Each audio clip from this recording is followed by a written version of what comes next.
Salut à tous, le journal du foot de ce jeudi 7 mai.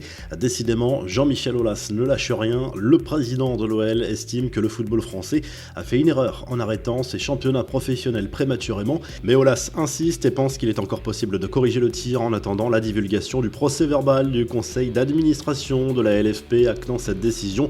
Tant qu'il y a de la vie, il y a de l'espoir. Les décisions qui ont été prises peuvent pousser le foot français dans une situation catastrophique, a lâché le dirigeant lyonnais dans un entretien pour l'équipe.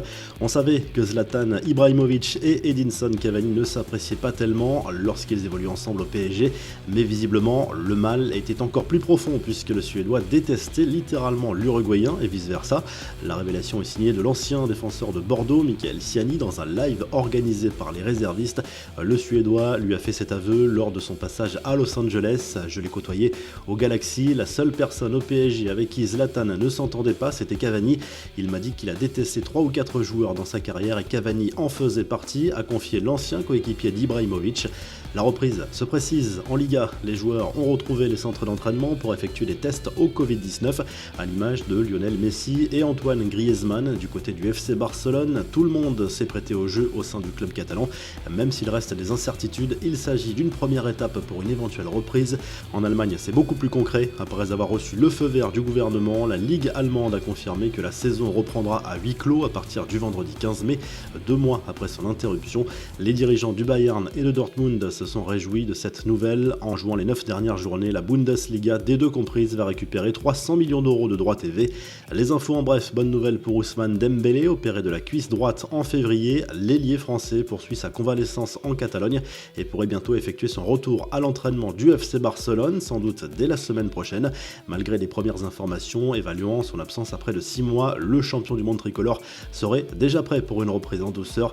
Le PSG pourrait bel et bien jouer son quart de finale de Ligue des Champions entre le 10 et le 12 août prochain. Ce sont les dates envisagées par l'UEFA selon les informations de RMC Sport. Il n'a pas encore été décidé si ce tour sera organisé dans le format habituel ou sur une base d'un match unique.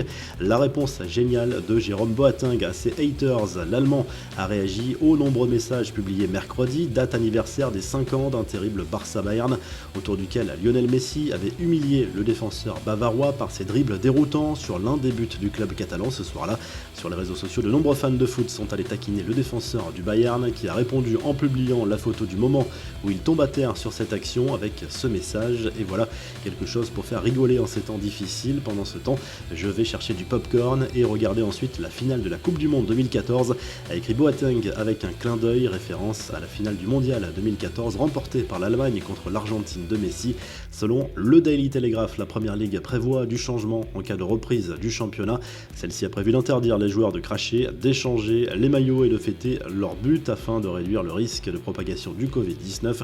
D'après Sport Bild, le Bayern Munich et le Roi Sané se sont mis d'accord pour un transfert et un contrat de 5 ans. Reste encore à trouver un terrain d'entente avec Manchester City, mais le club anglais n'est pas en position de force puisque Sané est lié aux Citizens jusqu'en juin 2021. Sans prolongation, le joueur pourrait donc partir libre dans un an.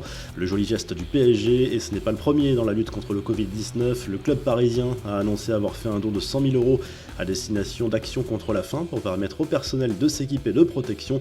Enfin, Dani Alves n'est jamais le dernier pour faire la fête. Le Brésilien fêtait ses 37 ans mercredi et en a profité pour se déguiser et faire le pitre sur les réseaux sociaux. La revue de presse, le journal L'Équipe se penche sur l'éventuelle fin de saison dans les différents pays européens. L'Allemagne se démarque avec une reprise imminente et à huis clos. Le Portugal va sans doute reprendre avant la fin du mois. L'Espagne y croit de plus en plus, alors que l'Italie et l'Angleterre restent dans l'incertitude. En Espagne, le journal AS revient sur le lancement de la première vague de tests au Covid-19 parmi les clubs espagnols. Les résultats complets sont attendus d'ici vendredi. D'autres tests pourraient être effectués d'ici la reprise. En Italie, Tuttosport parle du cas personnel de Paolo Dybala. Enfin débarrassé du Covid-19, l'Argentin va pouvoir rentrer à Turin comme Matuidi et Khedira. Le quotidien parle également du mercato et des pistes Federico Chiesa et Arthur pour la vieille dame.